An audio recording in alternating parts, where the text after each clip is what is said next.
नमस्कार दोस्तों, आज हम 12th क्लास के एक बहुत ही इंपॉर्टेंट टॉपिक ओपन इकोनॉमी को समझेंगे। और हाँ, एग्जाम का टेंशन बिल्कुल मत लीजिए, क्योंकि आज हम इस कॉम्प्लेक्स से दिखने वाले टॉपिक को बिल्कुल मक्खन जैसा आसान बना देंगे। तो चलिए शुरू करते हैं। देखिए, आज की दुनिया में ना कोई भी देश अकेले काम नहीं कर सकता। सब एक दूसरे से जुड़े हुए हैं एक बहुत बड़े जायंट ग्लोबल मार्केटप्लेस में। सिंपल सा एग्जांपल सोचिए, इंडिया से मसाले अमेरिका जा रहे हैं और हम वहां से आईफोन्स खरीद रहे हैं, राइट? बस यही जो लेन देन है, यही जो इकोनॉमिक इंटरेक्शन है, इसी को हम कहते हैं एक ओपन इकोनॉमी। ओके, तो ये इंटरेक्शन होता कैसे है? इसके 3 मेन रास्ते हैं। पहला है आउटपुट मार्केट, यानी सिंपल भाषा में सामान और सर्विसेज का आना जाना। दूसरा है फाइनेंशियल मार्केट, जहां पैसा इन्वेस्ट होता है, जैसे आपने अमेरिका के स्टॉक्स खरीद लिए। और तीसरा लेबर मार्केट, जब लोग काम के लिए दूसरे देशों में जाते हैं। अब देखिए, है तो तीनों इंपॉर्टेंट, लेकिन इस टॉपिक को आसान रखने के लिए हम पहले 2 पर ही फोकस करेंगे। लेकिन यहाँ एक बहुत बड़ा सवाल खड़ा होता है। इतना सारा सामान खरीदा जा रहा है, बेचा जा रहा है, इतना पैसा देश के अंदर आ रहा है, बाहर जा रहा है, तो कोई देश इस सब का हिसाब आखिर रखता कैसे है? ये तो एक बहुत बड़े पजल जैसा लग रहा है ना। आज हम इसी पजल को सॉल्व करने वाले हैं। और इस पजल का सोल्यूशन है बैलेंस ऑफ पेमेंट्स, शॉर्ट में बीओपी। अब ये बीओपी क्या चीज है? सोच लीजिए, ये देश की पर्सनल फाइनेंशियल डायरी है। एक ऐसी डायरी जिसमें एक साल के अंदर देश के लोगों और बाकी दुनिया के बीच होने वाली हर एक ट्रांजैक्शन, एक एक पैसे का हिसाब सिस्टमैटिकली लिखा जाता है। सिंपल शब्दों में कहें तो ये है देश का पूरा हिसाब किताब। इसको समझने का सबसे आसान तरीका जानना चाहते हैं? बस अपने घर के बजट के बारे में सोचिए। जैसे आप अपने घर की सारी कमाई और सारे खर्चों का हिसाब रखते हैं ना, बिल्कुल वैसे ही बीओपी देश के सारे इंटरनेशनल इनकम और खर्चों का हिसाब रखता है। आपका बजट क्या बताता है? आपकी पर्सनल फाइनेंशियल हेल्थ। और बीओपी वो बताता है देश की फाइनेंशियल हेल्थ। देखा कितना सिंपल है? ओके, तो अब इस देश की फाइनेंशियल डायरी के पन्नों को पलटते हैं। इसके 2 मेन हिस्से हैं। पहला है करंट अकाउंट। इसे आप रोज का हिसाब वाला चैप्टर समझ सकते हैं। वो चैप्टर जिसमें देश के रोजमर्रा के यानी डेली सारे इंटरनेशनल लेन देन रिकॉर्ड किए जाते हैं। तो रोज के हिसाब में आखिर आता क्या क्या है? सबसे पहले ट्रेड इन गुड्स, यानी जो फिजिकल चीजें हम बेचते हैं या खरीदते हैं, एक्सपोर्ट इंपोर्ट।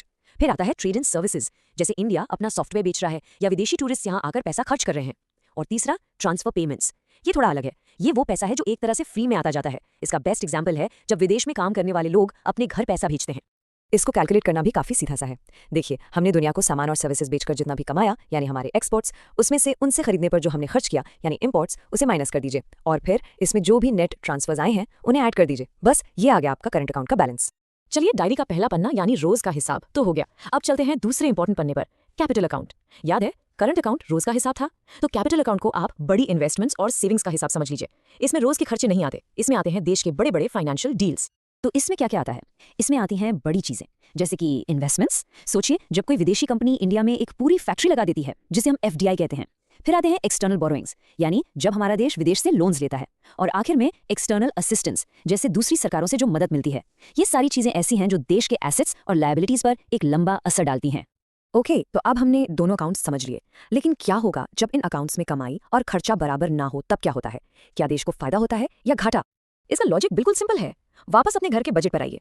अगर आपकी रिसीट्स यानी आपकी कमाई आपके पेमेंट्स यानी आपके खर्चों से ज्यादा है, तो आपके पास क्या है? सरप्लस, फायदा।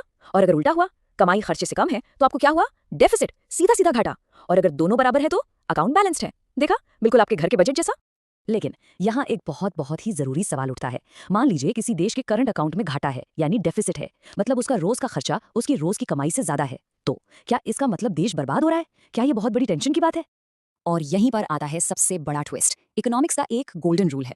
वो रूल कहता है कि बैलेंस ऑफ पेमेंट्स हमेशा ऑलवेज 0 पर बैलेंस होता है, हमेशा। इसका मतलब क्या हुआ? मतलब ये कि अगर आपके करंट अकाउंट में घाटा है, तो आपके कैपिटल अकाउंट में उतना ही फायदा यानी सरप्लस होना ही पड़ेगा। इसको ऐसे समझिए, अगर आप रोज के खर्चों में ज्यादा पैसा गवा रहे हैं, तो उस घाटे को पूरा करने के लिए आप क्या करेंगे? या तो लोन लेंगे या अपनी कोई प्रॉपर्टी बेचेंगे, राइट? तो एक तरफ घाटा हुआ और दूसरी तरफ उतना ही पैसे आ गया, नेट रिजल्ट क्या हुआ? 0। तो अब आप शायद सोच रहे होंगे, ठीक है, कॉन्सेप्ट तो समझ आ गया, पर इसका करना क्या है? एग्जाम के अलावा इसका रियल वर्ल्ड में क्या मतलब है? ये इतना जरूरी है क्यों? चलिए देखते हैं। देखिए, सबसे पहले बात, ये देश की फाइनेंशियल हेल्थ का एक पूरा रिपोर्ट कार्ड है। दूसरा, इससे साफ साफ पता चलता है कि हमारा देश दुनिया को उधार दे रहा है या दुनिया से उधार ले रहा है। और इसी डेटा को देखकर सरकार जरूरी इकोनॉमिक पॉलिसीज बनाती है। पर शायद सबसे इंपॉर्टेंट बात, इसका सीधा असर आपके देश के करेंसी की वैल्यू पर पड़ता है, यानी एक्सचेंज रेट पर। सोच के देखिए, अगर हम इंपोर्ट बहुत ज्यादा कर रहे हैं, तो हमें डॉलर्स भी ज्यादा चाहिए होंगे। और जब डॉलर की डिमांड बढ़ेगी, तो जाहिर सी बात है, रुपए कमजोर होगा। तो इस पूरे एक्सप्लेनर के बाद मैं आपके लिए एक सवाल छोड़ के जा रहा हूँ। हम सब खबरों में सुनते रहते हैं कि इंडिया का करंट अकाउंट डेफिसिट बढ़ गया है। आज आपने जो कुछ भी सीखा, उसके बेसिस पर सोचिए, क्या ये हमेशा ही एक बुरी चीज है?